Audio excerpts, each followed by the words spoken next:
Students, have a very sweet day to all of you.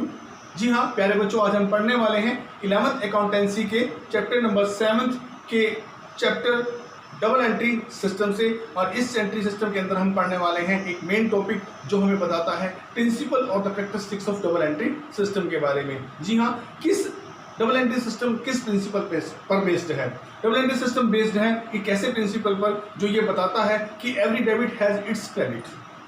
Her debit में होने वाले transaction का उतना ही अमाउंट क्रेडिट का ट्रांजैक्शन भी होता है और हर क्रेडिट के साथ डेबिट अटैच है। जी हाँ, जहाँ हर डेबिट के साथ क्रेडिट और हर क्रेडिट के साथ डेबिट अटैच है, ऐसे प्रिंसिपल पर हम जो है डबल एंट्री सिस्टम को बेस्ड किए होते हैं। जी हाँ, डबल एंट्री सिस्टम के अंदर जो है इसेंशियल कैरेक्टरिस्टिक्स कौन कौन सी हैं? डबल एंट्री सिस्टम के अंदर जो इसेंशियल कैरेक्टरिस्टिक्स हैं वो इस प्रकार से हैं। पहली इसेंशियल कैरेक्टरिस्टिक्स भी कह सकते हैं या प्रिंसिपल भी कह सकते हैं, every business transaction has two accounts. हर बिजनेस ट्रांजैक्शन जो है बेटा, उसके एटलीस्ट दो एस्पेक्ट होंगे, दो अकाउंट्स को वो प्रभावित करेगा। जैसे एग्जांपल हमने दिया था आपको, फर्नीचर के खरीदने पर फर्नीचर इंक्रीज होता है तो कैश डिक्रीज होता है। इस प्रकार से हर बिजनेस ट्रांजैक्शन जो है एटलीस्ट 2 अकाउंट्स को अफेक्ट करता ही करता है। सर्टेन सर्कमस्टांसेस के अंदर ये 2 से ज़्यादा अकाउंट्स को भी ये जो है प्रभावित कर सकता है, उस पर इफेक्ट कर सकता है। नहीं तो एटलीस्ट 2 अकाउंट्स को तो प्रभावित करना यहाँ जरूरी है ही है। ऐसा तो वो करेगा। ऐसा कोई बिजनेस ट्रांजैक्शन नहीं है जो सिंगल अकाउंट को अफेक्ट करे। प्यारे बच्चों, सेकंड कैरेक्टरिस्टिक्स में हम आते हैं, recording of both personal and impersonal accounts के बारे में मैं बता दूं कि अकाउंट्स का जो क्लासिफिकेशन किया जाता है वो पर्सनल अकाउंट और इम्पर्सनल अकाउंट दो में किया जाता है। पर्सनल अकाउंट का अपना नियम है, इम्पर्सनल में 2 अकाउंट आते हैं। इनमें एक आएगा रियल अकाउंट, दूसरा आएगा नॉमिनल अकाउंट। जी हाँ, बिजनेस के ट्रांजैक्शंस इन 3 अकाउंट्स के अंदर डिवाइड हो जाते हैं। 3 कैसे कहे मैंने? इम्पर्सनल में मैंने 2 अकाउंट लिए हैं, रियल अकाउंट और नॉमिनल। इन पर्सनल अकाउंट का, रियल अकाउंट का और नॉमिनल अकाउंट का अपना स्पेसिफिक रूल है। उस रूल के अकॉर्डिंग हम जनरल एंट्री या उस ट्रांजैक्शन, बिजनेस ट्रांजैक्शन को रिकॉर्ड करते हैं। सभी बिजनेस ट्रांजैक्शन इन 3 के अंदर रिकॉर्ड हो जाते हैं।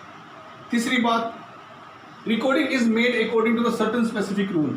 अभी मैंने बता दिया कि अकाउंट्स के अंदर 2 प्रकार के अकाउंट्स हैं, पर्सनल, इम्पर्सनल। इम्पर्सनल को विकट किया गया रियल और नॉमिनल। जी हाँ, पर्सनल का एक अपना सर्टेन रूल है डेबिट या क्रेडिट करने का। जी हाँ, मैं बता देता हूं कौन सा रूल है। इसमें जो रूल है, debit the receiver, credit the giver. इसके अंदर जो रूल है वो है debit what comes in, credit what goes out. Nominal के अंदर नियम है हमारा, all the income and expenses will be debited and all the gains and profit will be credited. जी हाँ, सर्टेन रूल्स हैं, इसके अकॉर्डिंग हम डेबिट या क्रेडिट करते रहते हैं। अगला जो हमारे पास लास्ट जो हमारे पास कैरेक्टरिस्टिक्स है वो है कि जब इनकी रिकॉर्डिंग हम डबल एंट्री सिस्टम में कर लेते हैं तो कुछ रकम डेबिट होती है, कुछ क्रेडिट होती है।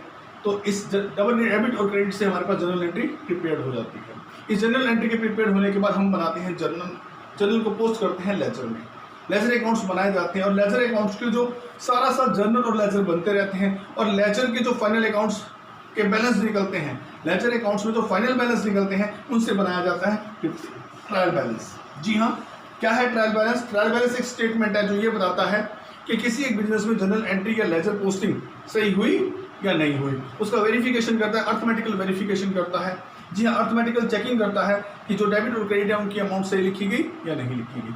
इसके होने के बाद अगर ये वेरीफाई होता है, ये अगर डेबिट और क्रेडिट के बैलेंस का इनमें मिलान हो जाता है, जी हाँ, तो ये इसके बेस पर, इसके बिहाफ पर आगे प्रॉफिट एंड लॉस अकाउंट्स यानी कि नेट प्रॉफिट नेट लॉस निकालने के लिए प्रॉफिट एंड लॉस अकाउंट्स और फाइनेंशियल पोजीशन को जानने के लिए बैलेंस शीट जो है वो प्रिपेयर की जाती है। तो प्यारे बच्चों, आज हमने जान लिया कि किस प्रिंसिपल पर बेस्ड है। इस प्रिंसिपल बेस्ड है कि हर डेबिट के पास एक क्रेडिट है, हर डेबिट एंट्री के साथ एक क्रेडिट है और हर क्रेडिट के साथ एक डेबिट है। बात यही है कि जितनी अमाउंट डेबिट में है उतनी ही इक्वल अमाउंट क्रेडिट में भी शो जरूर होती है।